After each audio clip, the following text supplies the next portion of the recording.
Guillermo Chaguay Vera es graduado de Ingeniería Mecánica Eléctrica de la Universidad de Piura. Ha llevado cursos en el MIT, una universidad o instituto, como quieren llamar, prestigiosa de Estados Unidos, Massachusetts. Dice, actualmente se desempeña como un papel fundamental en el Laboratorio de Sistemas Automáticos de Control de la Universidad de Piura. Es un investigador de inteligencia artificial. Se dedica a ayudar a hacer proyectos a los chicos de pregrado. Y hoy nos va a dar una charla sobre visión Transformers con Keras. ¿Qué tal, Javier? Coméntanos qué va a tratar sobre tu charla, coméntanos qué va a haber, qué podemos encontrar en este tiempo valioso que nos vas a brindar. Ok, a ver, ¿qué tal? Buen día con todos. Muchas gracias por la presentación. No sé si se está viendo mi pantalla en este momento. Sí, sí, se puede ver. Ok, bueno, de lo que voy a hablar es, en esta ocasión es sobre Vision Transformers con Keras. Básicamente lo que voy a tratar de explicar el día de hoy es cómo funciona este modelo, ¿no? Porque es uno de los quizás más actuales. No, realmente no es tan actual como lo muestra esta gráfica, porque realmente los desarrollos en los modelos de inteligencia artificial, o sea, nunca paran, ¿no? De hecho, siempre que bueno, veo los news en el celular, siempre sale que hay una universidad que ha desarrollado, o un grupo de investigadores de alguna empresa tecnológica como Meta, Google o alguna otra, siempre están desarrollando los modelos de inteligencia artificial, ¿no? En particular, el grupo de inteligencia de Google Brain, en 2017 había sacado el Transformer. El Transformer es una de las arquitecturas, digamos, que ha revolucionado el mundo ahí en procesamiento del lenguaje natural. Y básicamente, luego de eso empezaron a salir muchos más, pues, ¿no? Todos los que están acá. Ahorita ya vamos por el GPT-4 de OpenAI. Pero esto es en el mundo del procesamiento del lenguaje natural. En el mundo de visión artificial o visión de computadora, hasta antes del 2020 siempre se usaban lo que era redes convolucionales, ¿no? De hecho, en el curso de especialización de TensorFlow de Google, en Coursera, enseña redes neuronales convolucionales, no enseña nada de, o no sé si lo han actualizado, pero al menos cuando lo llevé no enseñaban esta parte de Transformers, y es entendible, ¿no? Porque es algo bastante reciente, ¿no? Entonces, estos modelos de visión artificial, está el VIT, que es el 2020, luego el Detection Transformer, entre 2020 y 2021 por Facebook, el Segmenter para segmentación de imágenes, y aquí otras investigaciones. Sin embargo, sí me gustaría comentar aquí que como investigador, o sea, realmente algunos sabrán que realmente la investigación nunca termina y siempre hay cosas que hacer. En particular, este es un súper resumen de lo que hay realmente, porque si uno simplemente hace una búsqueda en Google Scholar del paper del VIT, encuentran que hay 21.913 trabajos relacionados, ya sea de aplicaciones o un nuevo modelo basado en el VIT. Por ejemplo, uno que por ahí también suena es el Swing Transformer, que el Swing Transformer es una variante del VIT, y solo esa variante, que salió un año después del VIT, ya tiene 10.451 trabajos relacionados. O sea, que aquí siempre en el mundo sigue avanzando la investigación, pues, ¿no? O sea, realmente con lo que estoy comentando, realmente podría decirse que ya solo con el paso de 3 años ya se está haciendo obsoleto, quizás porque ya seguramente hay mejores. Igual yo creo que los fundamentos siempre son importantes, ¿no? O sea, porque claro, si uno estudia, por ejemplo, el Swing Transformer para hacer un trabajo de investigación o desarrollo o tratar de resolver algún problema con inteligencia artificial usando esta herramienta, necesariamente tiene que entender los fundamentos, ¿no? No creo que sea muy correcto usar la herramienta sin entender lo que uno está haciendo, ¿no? Entonces, ya está. El Swing Transformer, como les dije, es un ejemplo porque, como les digo, aquí hay como 20,000 trabajos más. El Swing Transformer se diferencia del VAT por una parte de los patches, que es algo que voy a explicar a detalle en la presentación. Simplemente la forma sistemática de cómo se generan. Entonces, si uno entiende el VAT, fácilmente puede entender el otro, ¿no? O sea, el otro es como que son solo variantes y son a veces cambios pequeños que pueden generar mejoras significativas, ¿no? Entonces, esta charla que voy a dar es más que todo para entender cómo funciona a detalle lo que es un VAT. En particular, me voy a detener mucho en lo que es el mecanismo de atención. El mecanismo de atención es, podría decirse que buena parte del éxito del Transformer que salió en el paper del Attention is All You Need de Google y que, bueno, le dio como que vida a lo que ahora es el ChatGPT. Entonces, los mecanismos de atención son algo muy importante y es algo a lo cual me voy a detener bastante en explicar, ¿no? Entonces, vamos a comenzar con la arquitectura del VAT. Esto es lo que se encuentra en el paper publicado del Vision Transformer.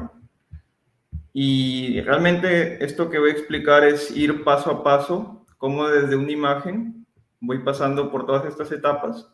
De la imagen construyo los patches, luego hago la proyección lineal, el positional embedding, luego el transformer encoder y finalmente la clasificación.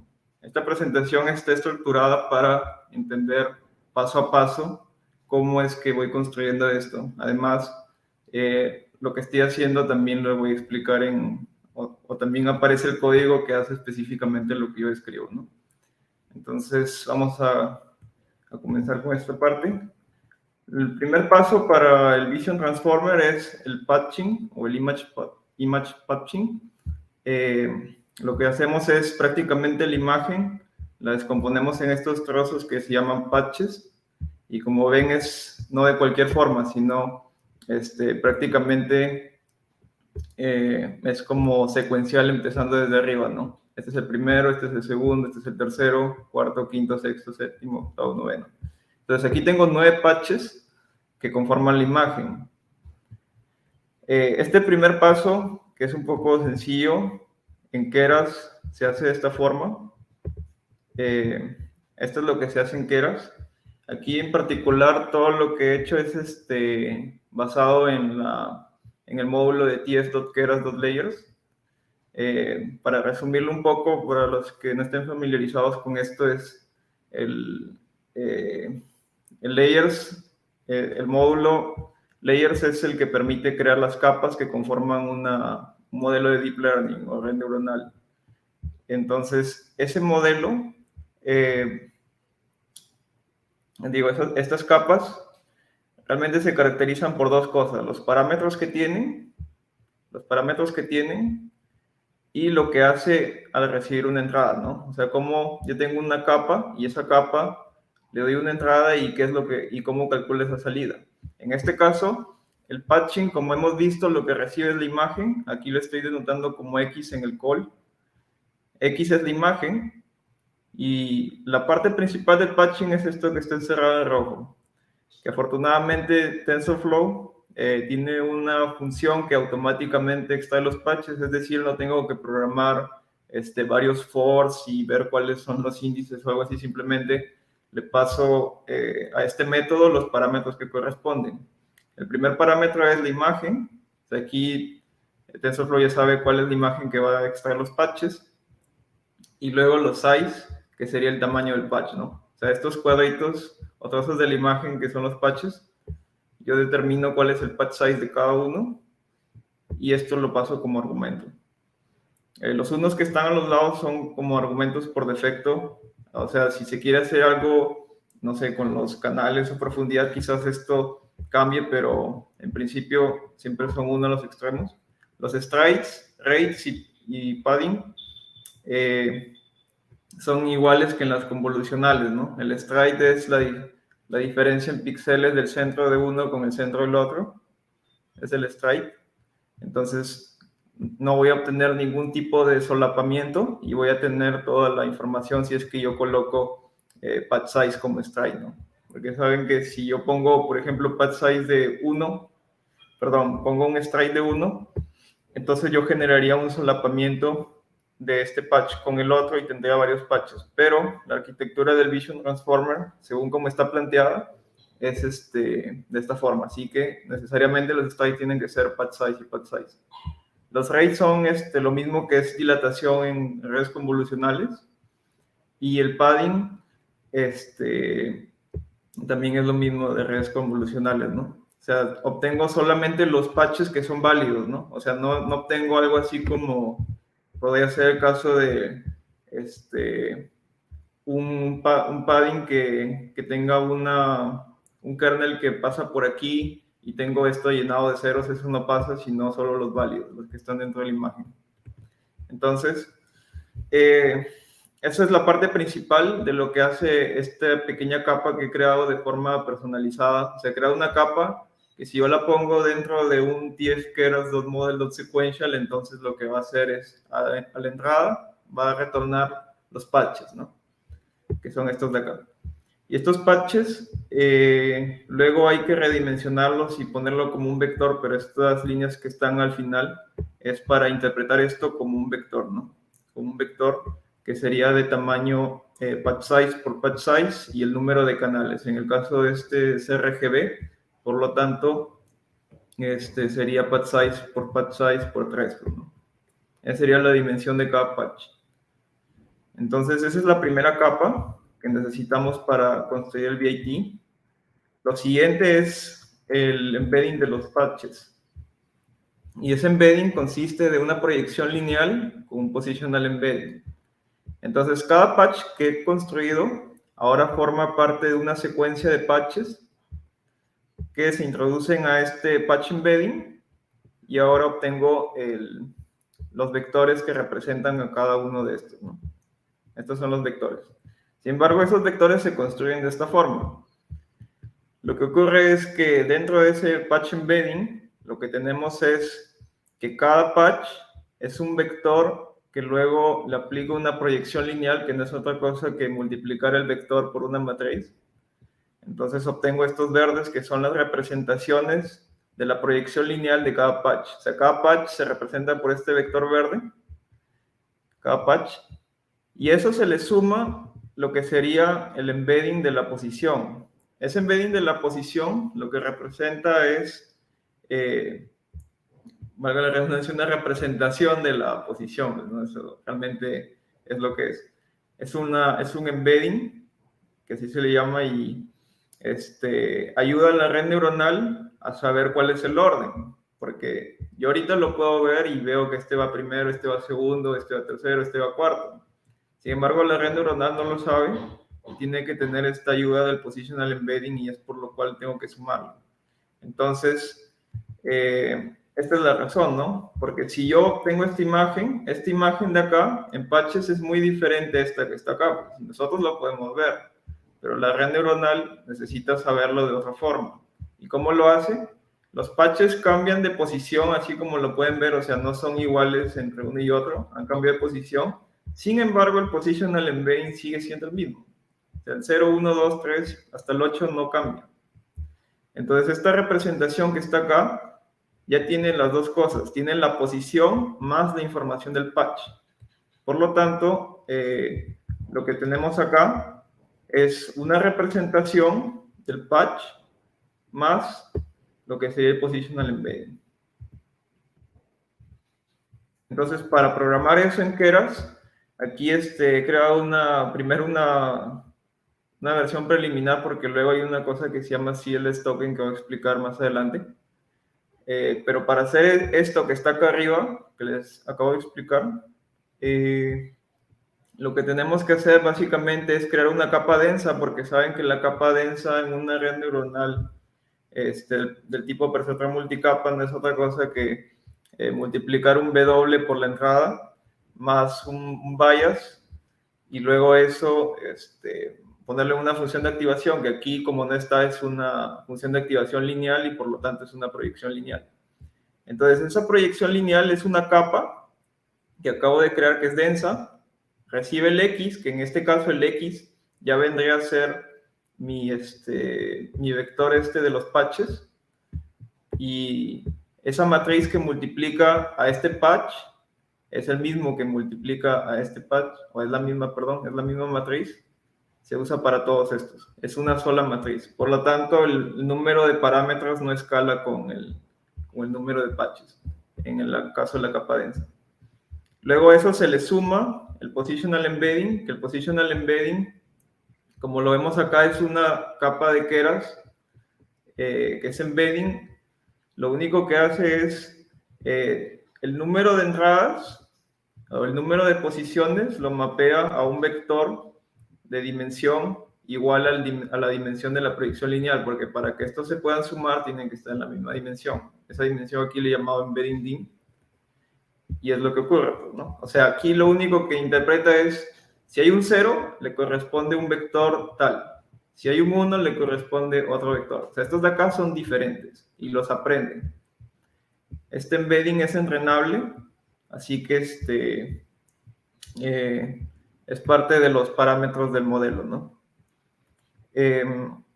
Y bueno, aquí simplemente creo un vector de 0 hasta el número de patches para ponerlo como entrada al positional embedding, cosa que el positional embedding transforma el 0, 1, 2, 3 que están acá en sus representaciones vectoriales, ¿no?, de los embedding. Entonces, eso es lo que ocurre aquí. Y después esta es la parte que es la más, digamos, la más importante quizás. Y como les comenté de lo que luego, o bueno, ya hace un tiempo habían hecho en el Attention is All You Need de Google, es la parte de mecanismos de atención, y es bastante importante, por lo cual le voy a dedicar una cantidad regular de tiempo por eso. Entonces, recapitulando antes de entrar ahí, lo que tenemos son nuestros patches, que los obtenemos de la capa de patching que había creado. Luego eso de ahí, los patches, pasan a lo que sería el patch embedding, que estos de acá ya saben son representaciones de proyección lineal de cada patch más la posición. Entonces, lo que hace el mecanismo de atención, en este caso es self-attention porque el query es el mismo que el key y el value, las entradas, que los voy a explicar más adelante también, o en un momento. De acá, de alguna forma, hay otra representación de ese mismo. ¿Y cómo se calcula esa representación? O sea, en el caso del patch embedding hemos visto que es una proyección lineal más un positional embedding. Entonces, aquí dentro del mecanismo de atención también hay una forma especial de cómo de aquí pasa a ser una nueva representación, cómo de acá pasa a ser una representación, y así sucesivamente. Entonces, ¿cómo se genera esa representación? Es lo que voy a explicar ahorita. Primero, vamos a definir una matriz. Esa matriz contiene cada uno de los patches. O sea, esta matriz no es otra cosa que el conjunto ordenado de los patches, ¿no? Este es el patch 1, patch 2, o sea, obviamente en su representación de embedding, ya con la parte de la proyección lineal y el positional embedding. De aquí ya es la representación, y tengo todos los patches, ¿no? Es uno para cada patch. Entonces, estas matrices que vamos a ver, que son el query, key y value, no son otra cosa que una multiplicación matricial de la matriz que acabo de construir hace un momento con este. ¿Y cómo se interpreta esto de acá? Esto de aquí, este primer vector, que es la representación del query, que se aprende también con esta matriz W. Esta matriz W es entrenable, es parte de los parámetros del modelo. Este vector de aquí resulta de la combinación lineal de los vectores que contiene esta matriz con los componentes del X. Esto lo voy a explicar cuando mencione lo que es el encoding de atención, que está más adelante, con mejor detalle, porque esto de acá estoy diciendo que es la combinación lineal de las columnas de la matriz W del query con los elementos del primer patch. Este es del segundo, este es del tercero, este es el cuarto, quinto, sexto, séptimo, octavo y noveno patch. Entonces, técnicamente solo son transformaciones lineales. Y eso para cada uno de estos. O sea, este es el query, este es el key. El key tiene otra matriz diferente, también es entrenable, tiene una dimensión. Y el value también tiene una dimensión y también es entrenable, ¿no? Y también es una combinación lineal. Entonces, este es el resumen de las tres matrices. Como pueden ver aquí, todas tienen un número de columnas igual al número de patches, y el número de filas depende de la dimensión del query DIN, key DIN y value DIN. Entonces, lo primero que hace el mecanismo de atención una vez encontradas estas matrices Q, K y V es calcular este Z, que he denominado así, que es la transpuesta de Q por K. Entonces, Q, que era query DIN por patches, ahora transpuesto es patches, y aquí he puesto D, y aquí también he puesto D. ¿Por qué? Porque en álgebra lineal saben que el producto matricial de este número de columnas tiene que ser igual al número de filas. Por lo tanto, aquí hay una conclusión de que el query DIN y key DIN realmente son iguales. Por eso, en TensorFlow, o lo que quieran, PyTorch, seguramente solo encontrarán query DIN y key DIN, o si no, key DIN nomás, porque, o sea, solo es necesario uno, pues, ¿no? Entonces, al hacer esta operación, nosotros obtenemos una nueva matriz, y esa matriz ahora tiene un tamaño de patches por patches, el número de patches, ¿no? Entonces, esa matriz que está ahí, luego le aplico un escalamiento. Ese escalamiento es necesario porque, como saben, el primer elemento, por ejemplo, el que está acá, viene a ser la fila por la columna. Entonces, ¿qué pasa si yo pongo dimensión D? Si yo pongo dimensión D y la dimensión D vale, por ejemplo, 10.000, porque, bueno, nada me impide que sea así. Si es 10.000, quiere decir que voy a tener la suma de 10.000 multiplicaciones, de este con este, y así sucesivamente. Entonces, ese número puede llegar a ser muy grande y, por lo tanto, es necesario reescalarlo. Por cuestiones estadísticas, si uno lo divide entre raíz de D y se asumen varias cosas como, no sé, independencia entre los datos o algo así, se puede deducir que si alguien divide entre raíz de D, y es la razón por lo que lo han hecho, está explicado en el paper de Attention is All You Need, esto de acá llega a ser varianza 1, con lo cual los números no llegan a ser tan grandes como se espera si es que yo no lo divido. Ese es el scaling que está acá. Y luego, para reescalarlos a valores de 0 y 1, lo que hacemos es aplicar una softmax. Esta softmax es una función de activación muy conocida en tareas de clasificación.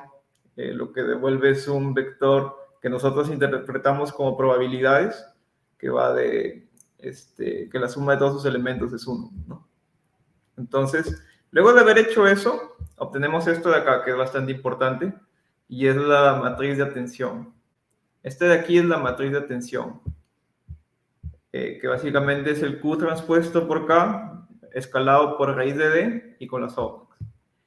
Entonces, aquí hay una interpretación que voy a explicar acá, y es lo que luego permite hacer otras cosas, y es que esta matriz de atención se caracteriza por el hecho de que son productos puntos. Implica algo que matemáticamente se puede demostrar, pero la interpretación final es que cada elemento de esta matriz realmente me determina el grado de atención de un patch con otro. O sea, este patch atiende a este con un cierto valor que está entre 0 y 1. Este valor de A2, 1 es el patch 2 que atiende al patch 1. Patch 3 que atiende al patch 1, 4 con 1 y así sucesivamente. Es decir, que esta matriz contiene el grado de atención que hay entre cada patch. Y eso es lo que permite luego hacer los mapas de atención que dan en algo explicabilidad al modelo, que es algo que las redes neuronales creo que sufren bastante por eso, a menos que ya hayan trabajos que lo hayan solucionado. Pero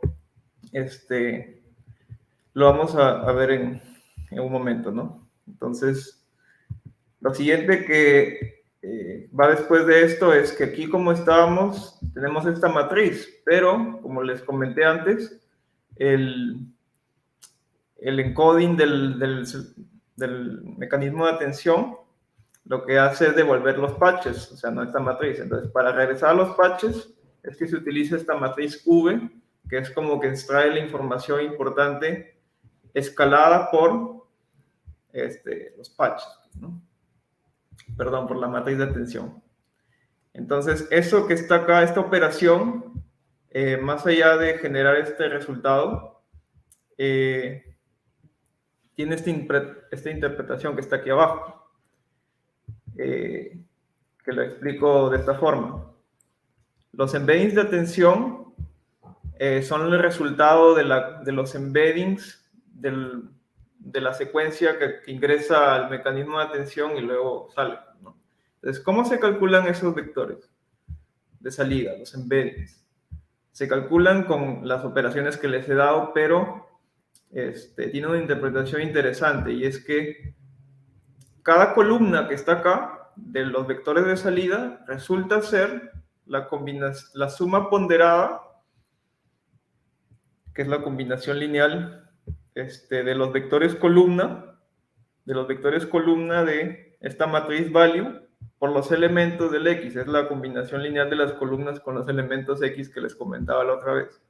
Entonces, esa combinación no es cualquier combinación, sino que recordamos que esto de acá es la ponderación en base al grado de atención. Por lo tanto, de aquí tiene esta interpretación que está acá. Es la ponderación de los value que aprende la red neuronal en base a los patches, que son las entradas, y luego estas son ponderadas con estos coeficientes que determinan el grado de atención.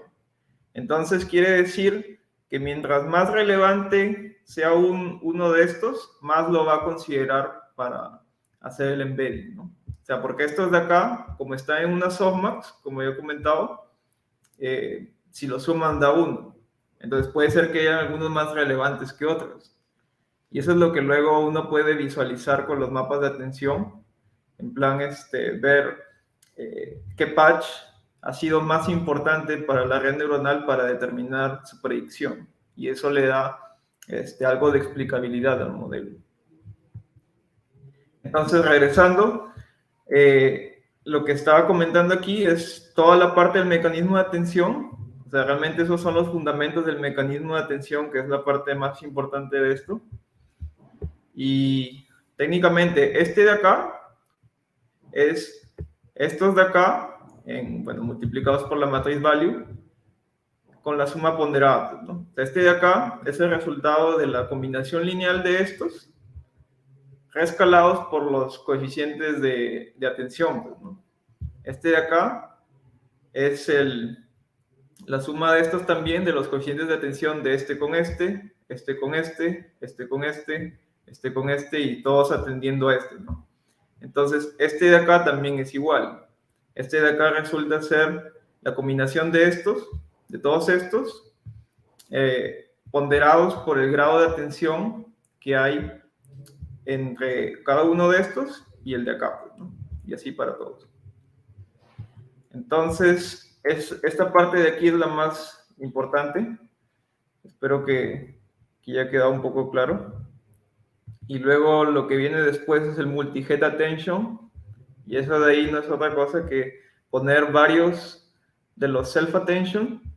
O sea, puedo poner un montón de estos de aquí y por ende aquí tendría un número de patches en la dimensión de embedding, número de patches por la dimensión de embedding, número de patches por la dimensión de embedding, digo, del value dim, y tengo varios. Entonces luego, solo para comprimir toda la información, hago una proyección lineal, es decir, a toda esta matriz gigantesca, la multiplico por otra matriz que me devuelve la dimensión original. Entonces, ese es el multi-head self-attention, o sea, prácticamente poner varios self-attention, que aquí le llaman heads, y aquí la cantidad de estos se le llaman num heads, que aparece en la documentación de TensorFlow. O sea, yo puedo determinar cuántos heads quiero. Aquí en este caso he puesto 8, podrían ser más. Y cada uno procesa estos. Luego solo los comprime con una proyección lineal y obtengo nuevamente lo que sería mis patches originales. Ya tengo esto, ¿no?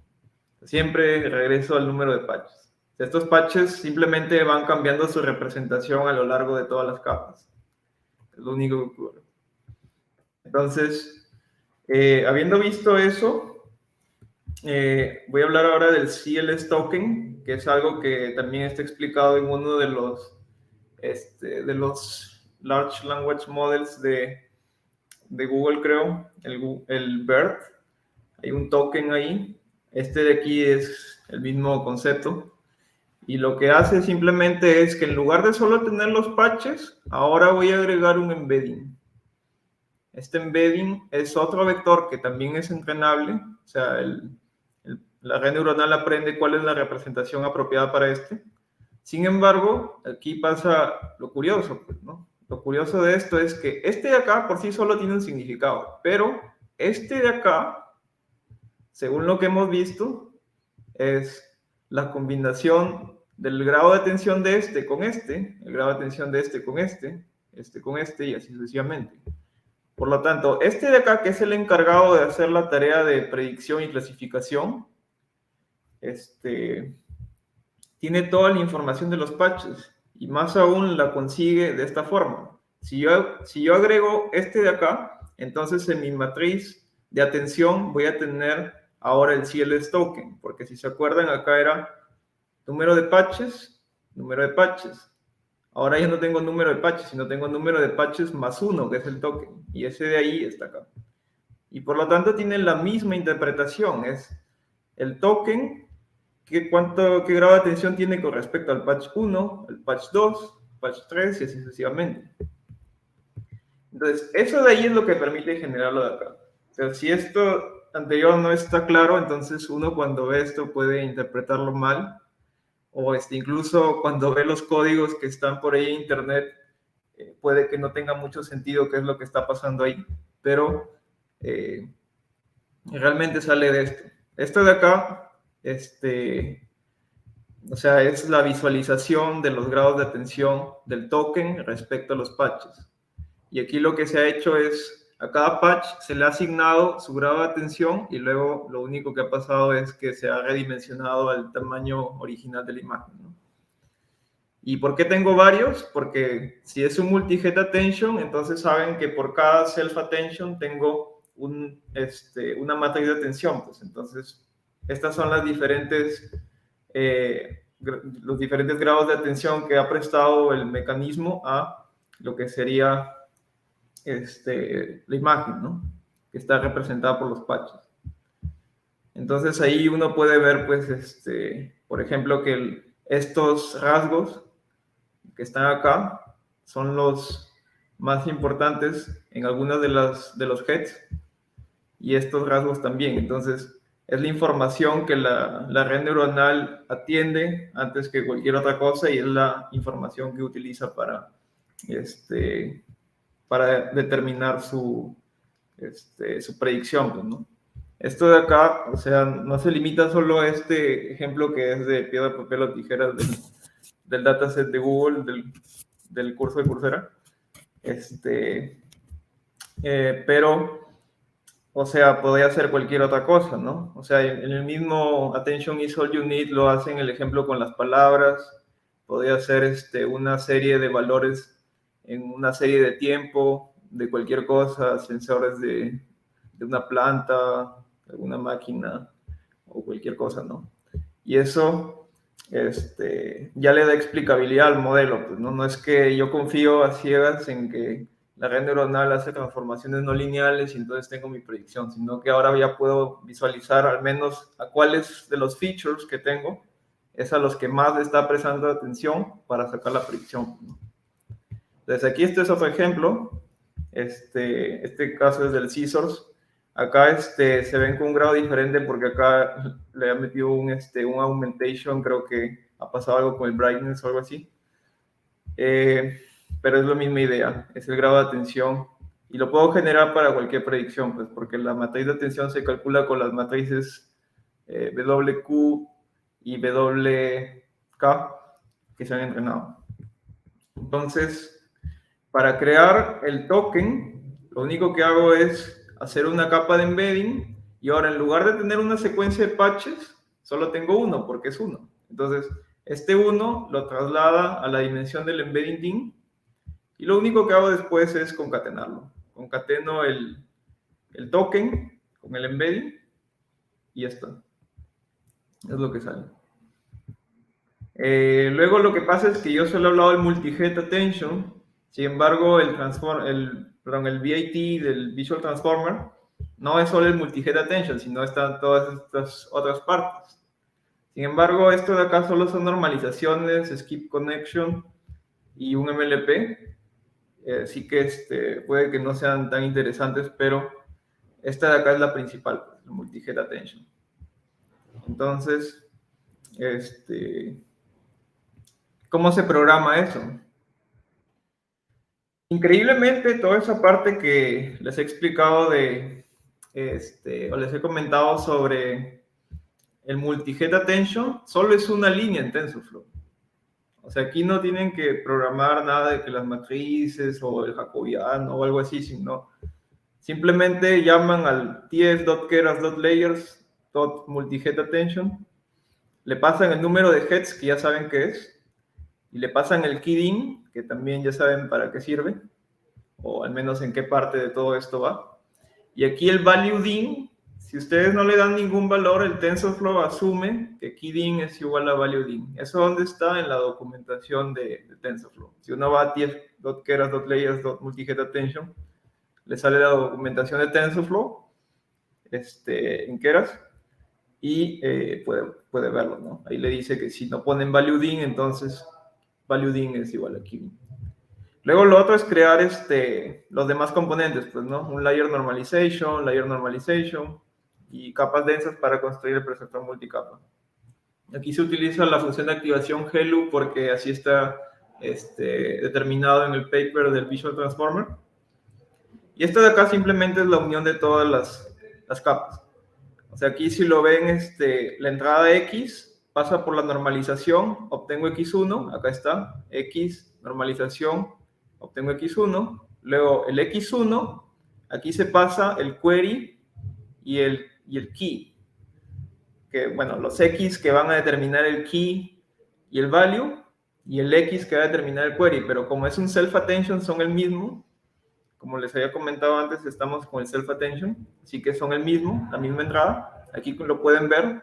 El caso del transformer de Attention is all you need, para el ChatGPT es diferente, aquí tendrían un encoder y este es un decoder, y luego la salida del encoder entra como query del multi-head attention. En este caso es self-attention, todos son el mismo, así que pongo X1, que es la salida del norm, obtengo el X2 y la matriz de atención que está guardada acá, y luego de eso sumo el X original con el X2. Entonces sale esta suma y luego de eso ya obtendría esta parte de acá, en este punto. Y luego simplemente aplico las capas de normalización y las capas densas y unos cuantos dropout por evitar overfitting. Y ya está, ¿no? Luego solo sumo el X que tenía a este punto con el X3 y sale. Entonces aquí incluso se puede ver la simplicidad de usar esta librería, pues, ¿no? De Keras, Porque realmente todo esto de acá, que tiene un montón de matrices, unas softmax, y que luego tengo que calcular gradientes si quisiera hacer esto de forma manual sin ningún tipo de librería, o sea, simplemente se escribe así. Incluso el mecanismo de atención que les he comentado y hace todo lo que les he dicho, o sea, solo se llama con multi-head attention de esta forma. Es una línea, no hay que hacer más. Por lo tanto, crear estos modelos que son muy sofisticados, pues se puede hacer de manera muy simple. Entonces, aquí, ¿qué es lo que sucede después? Que luego de haber aplicado el Transformer Encoder, el único que va a la predicción, el único que se utiliza para la predicción es el CLS token. El CLS token es el único que va a lo que ya conocemos seguramente, que es la capa, digo, una red neuronal de tipo receptor multicapa que solo tiene capas densas y a la salida tiene unas somas y hace la predicción. Entonces, esto es necesario porque la información de acá, al final representa para mí qué información de todo esto que está acá, todos los encodings que ha pasado, los patches desde el inicio, están resumidos en ese vector. Y por lo tanto, luego puedo sacar los scores de atención que sacó cada patch para tener esa visualización, pues, ¿no?, de los mapas de atención.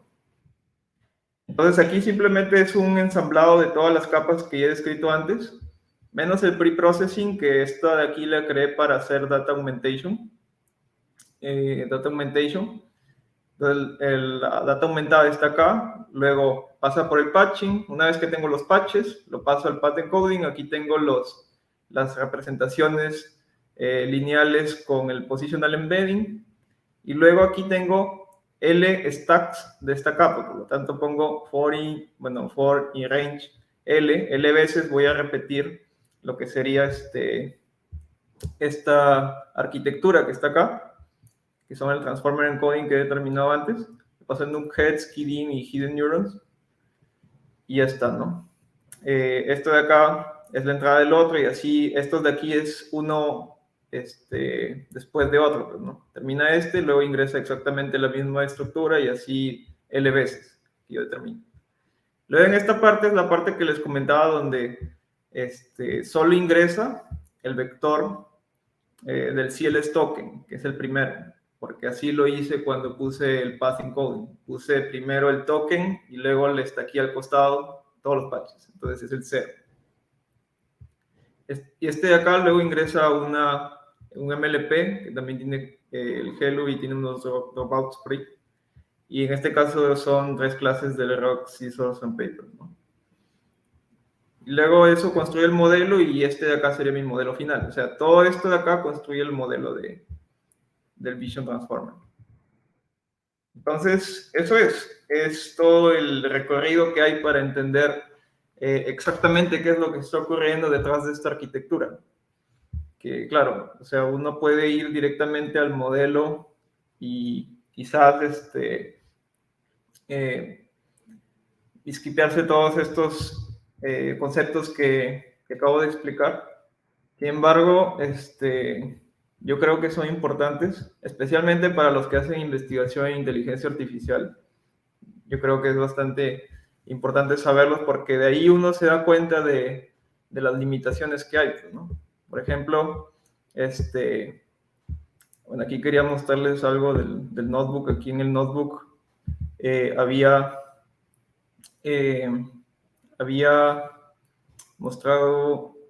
hecho todo el código. O sea, aquí están las capas. Ahí está un poco el dataset del Rock Scissors Paper. Esta es la capa de preprocesamiento que no había puesto, porque no es parte del tema. El patching, que ya más o menos le he comentado, patching coding, transformer y demás, ¿no? Entonces, básicamente es eso. Y aquí también puede salir el número de parámetros de cada uno de los transformer encoding, que de paso es interesante que uno pueda saber exactamente cuáles son el número de parámetros y por qué, ¿no?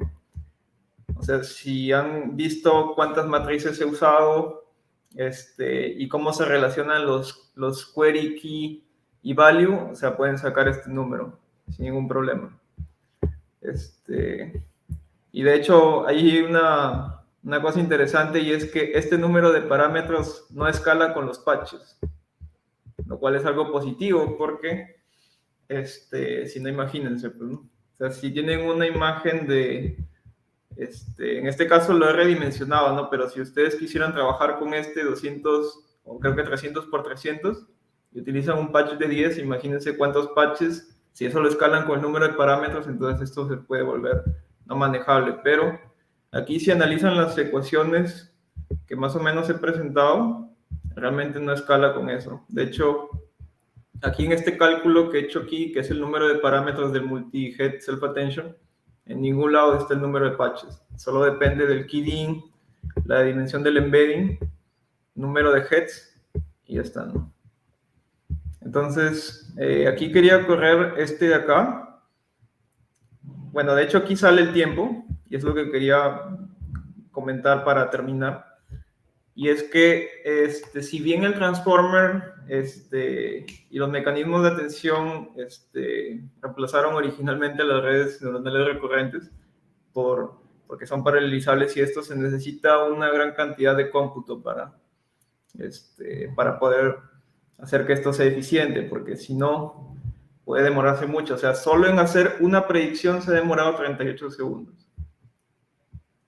Y eso de ahí, quizás puede ser un tiempo considerable, ¿no? Porque si tienen mucha data y quieren entrenar esto, o sea, imagínense, ¿no? 38 segundos por el número de datos que tienen. Entonces, es una limitación que hay.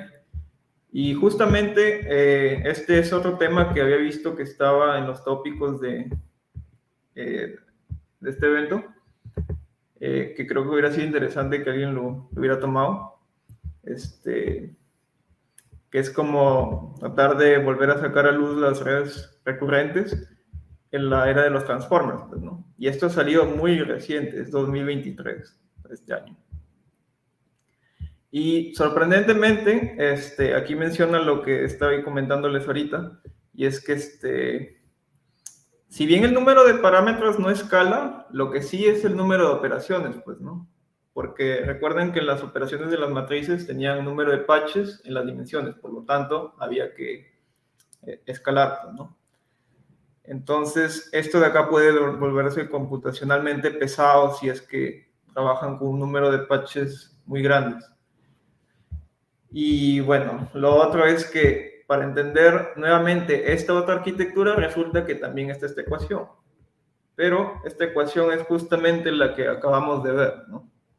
Es el query por el key, softmax y luego el value. Está al revés porque, bueno, normalmente en estos papers por alguna razón trabajan con vectores fila. Yo estoy trabajando con vectores columna, pero es en esencia es lo mismo. Está el scaling factor y todo lo demás. Entonces, en investigación, sí es bastante importante lo de los conceptos, porque esto de acá, igual que en su tiempo el transformer salió en base a una idea que resuelve un problema, que luego los demás lo utilizan para construir modelos en producción y demás, pero antes tenía que haber estado la idea, y esa idea sale de manejar el problema, manejar la teoría e idear una solución.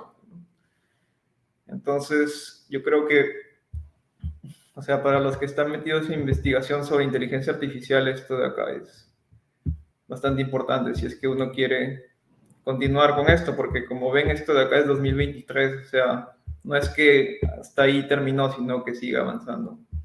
Y de hecho, seguramente que en estos momentos también están sacando algo nuevo. Por eso les digo que en celular, cada vez que abro el Google News, me sale siempre que hay una arquitectura de red neuronal nueva o algo así. Entonces, bueno, eso sería todo, ¿no? Eso sería prácticamente cómo funciona un JT y las capas que más o menos tendríamos que construir en Keras para poder hacer el modelo, ¿no? Muchas gracias. No, gracias a ti, Javier. De verdad está súper interesante la charla. Le das un enfoque más más como que de investigación, ¿no? O sea, más que el desarrollo como tal, le hace un enfoque más de investigación y le has metido matemáticas, matrices, de verdad, o sea, es lo caso, de verdad, es lo caso. Eh, Teníamos unas consultas, unas preguntas de Carlos Garay. A ver si lo podemos poner en pantalla. A ver, dice así: hola Javier, buena presentación. ¿Cuáles son los desafíos comunes al trabajar con visión Transformer y cómo se pueden abordar? Saludos. Los Vision Transformer, o sea, ¿cuáles son los mayores desafíos? Exacto, ajá. O sea, al trabajar o no sé. Ok, justamente, a ver, comento un poco sobre eso. Lo que pasa es que incluso el Vision Transformer,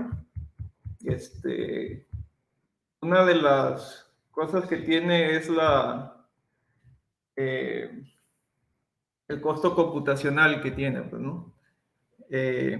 Y eso pasa porque, a ver, nosotros, de hecho, la idea quizás original es que si yo quisiera meter en lo que es mecanismo de atención, en lo que es una imagen, entonces calculo la atención de cada píxel con cada píxel. Sin embargo, eso no es práctico. ¿Por qué? Porque si yo tengo varios píxeles, o sea, por ejemplo, tengo 300 por 300, entonces ya se pueden hacer una idea de cuánto es el eso, pues es 9 por 10 a la cuarta, ¿no? O sea, 90,000. 90,000 cálculos que tendría que hacer con una operación matricial. Entonces, eso de ahí es solo para una imagen, pero tiene que ser para varios. Entonces, para desarrollar un modelo de estos, incluyendo también los que se hicieron para ChatGPT y lo demás, o sea, no es de sorprenderse que Google tenga a su disposición varias GPUs y incluso hasta TPUs podría ser para poder llevar a cabo estos modelos, porque son tokens muy grandes, o sea, secuencias muy grandes y encima muchos datos. Entonces, para manejarlo, en este caso, en el contexto del Visual Transformer, lo que se les ocurrió fue hacer esto de los patches, pues, ¿no? O sea, en lugar de usar un píxel y luego ese píxel con este píxel, ya no calculo así, sino divido con patches. Entonces, el patch me determina en cierta forma qué grado de coste computacional me va a requerir. Pues, ¿no? Si tengo patches más grandes, voy a tener que calcular atención entre menos. Pues, ¿no? O sea, si yo tengo, por ejemplo, estos 4 patches nomás y no los 16 que están acá, entonces son 4 atenciones que tengo que calcular nomás. Bueno, realmente 4 al cuadrado, pero ya son menos. Sin embargo, hay tareas de segmentación y detección que no requiere solo toda la imagen, sino partes específicas de la imagen. Entonces, para segmentación y detección sí necesito patches mucho más chiquitos. Entonces, es ahí donde este paper del Swing Transformer, que salió en 2021, se les ocurrió la idea de hacer una forma sistemática de empezar con patches pequeños que de alguna forma no escalen el coste computacional, porque a menos que uno tenga a su disposición varios servidores de GPUs y TPUs o algo así, o sea, no es realizable. Pues, ¿no? Entonces, aquí nuevamente se refleja el hecho que les comentaba de manejando la teoría, uno ve el problema, sabe cuáles son las debilidades que tiene el modelo, porque lo está viendo en las ecuaciones. Entonces, idea una solución, que es, por ejemplo, la que salió acá. ¿Es la mejor? Bueno, quizás mejor el problema, no es la mejor, quizás sí, quizás no, pero la gente en investigación sigue trabajando arduamente en generar modelos cada vez más precisos, de menor coste computacional, y luego que ya están como que lo suficientemente preparados, ya luego pasan quizás a producción, pues, ¿no? Donde la gente ya los puede usar y ya está, ¿no? Entonces, resumiendo eso, el coste computacional quizás es uno de los defectos más grandes que tiene aquí, ¿no? Y Javier, comentas, ¿no?, que el coste computacional es un poco mayor, ¿no? Te refieres en comparación de las redes convolucionales en sí, ¿no? Porque, no sé, Claro. digamos que es una tecnología reciente y como es reciente, a veces abarcar o tener una mayor eficiencia, eh, cuesta un poco más, ¿no? O sea, el hecho de la computación, todo eso, ¿no? Ujú. ¿Te refieres comparando las redes convolucionales? Claro, a ver, yo en mi mente siempre tengo el caso de las recurrentes con el del VAT, perdón, con el Transformer. Este, o sea, si uno ve el paper de Attention is All You Need, sí ve que el coste computacional para procesar lenguaje natural con un transformer es mucho más grande, digamos, que el de una red recurrente. A cambio, lo que uno obtiene es velocidad. O sea, si uno es capaz de calcular todo eso en paralelo, tiene la velocidad de hacer todos esos cálculos, ¿no? Sin embargo, la recurrente ahí tiene que pasar uno y luego otro y así hasta el final, ¿no? Entonces es muy lento y no se puede paralelizar. De hecho, ese es uno de los puntos que destacan mucho los de Google Brain en su paper de Attention is All You Need. Ahora con las convolucionales, yo creería que también, pues no, porque la convolucional tiene que recorrer o barrer toda la imagen y entonces calcular la convolución en cada uno, ¿no? Entonces, el de VAT lo único que hace es que extrae los patches una única vez y luego lo demás son representaciones. Así que yo creería que por esa razón el VAT sí es más rápido, igual que en el caso del Transformer con los recurrentes, es más rápido, pero demanda de más coste computacional, ¿no? ¿Y has visto algún, digamos, un proyecto con este Vision Transformers? No, por ahora proyectos, no realmente el VAT no lo he trabajado para algún proyecto. Lo que sí es que teniendo esta idea de acá y lo que les había comentado, yo creo que hay muchas ideas interesantes para hacer proyectos, ¿no? Incluso modelos un poco, digamos, más transparentes, ¿no? Porque bueno, creo que la mayoría habrá escuchado que las redes neuronales es una caja negra, uno nunca sabe qué pasa ahí adentro, ni siquiera sabe cómo es que la red calcula su proyección, ¿no? O sea, ¿qué es lo que toma más en cuenta la red a la hora de hacer la predicción? Ahora con esto, de los mecanismos de atención, yo creo que eso cambia mucho las cosas, pues, ¿no? Porque, por ejemplo, imagínense un caso de no sé, si una red neuronal está a cargo de determinar si una persona accede a un crédito o no. O sea, si la red neuronal dice si le doy el crédito o no le doy el crédito y es una caja negra, entonces ahí está un poco peligroso, ¿no? Pero si yo tengo esa salida que ha calculado, ¿qué relación hay entre el feature 1, 2, 3, que en este caso serían las propiedades de un cliente o algo así, en este caso eran los patches, pero si tengo todos esos de ahí, o sea, se puede hacer, pues, ¿no? Y eso sale nuevamente en base a la interpretación teórica que tenemos acá, pues, ¿no?